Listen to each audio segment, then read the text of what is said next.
ہر ماں اپنے بچے کو موٹا تازہ دکھنا چاہتی ہے اور اس کی خواہش ہوتی ہے کہ اس کے بچے صحت مند اور تندرست ہوں، اور جو بچہ موٹا تازہ ہوتا ہے وہ سب کو اچھا لگتا ہے۔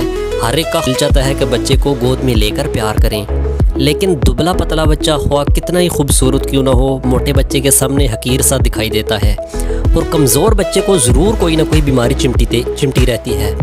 تو میں آپ کے لیے بچوں کے حوالے سے بہت ہی بہترین نسخہ لایا ہوں۔ اس کے 3 ماہ کے مسلسل استعمال سے کمزور بچہ بھی تندرست و توانا ہو جائے گا، اور اس کا ایک اور فائدہ یہ ہے کہ بچے کی ذہنی نشو و نما بہت بہترین ہو جائے گی، بچوں کا پڑھائی میں دل لگے گا، جن بچوں کے سر میں درد ہوتا ہے وہ بھی انشاءاللہ اس سے افاقہ ہوگا، اور جو بچے سکول یا مدرسہ جاتے ہیں ان کے لیے یہ بہت ہی بہترین چیز ہے، اس کو ضرور استعمال کریں۔ تو نسخے کی طرف جانے سے پہلے اگر آپ اس ویڈیو پر نئے ہیں تو چینل کو سبسکرائب کر کے بیل آئیکن کو ضرور دبائیں تاکہ کوئی بھی نئی آنے والی ویڈیو آپ مس نہ کر سکیں۔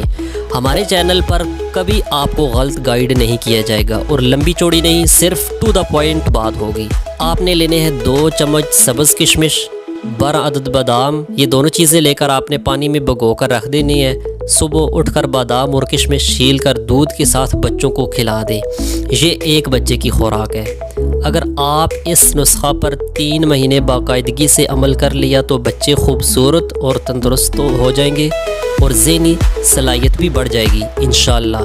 اپنی اور اپنے بچوں کی صحت کا خیال رکھیے گا۔ اگلی ویڈیو تک کے لیے مجھے دیجیے اجازت۔ اللہ حافظ۔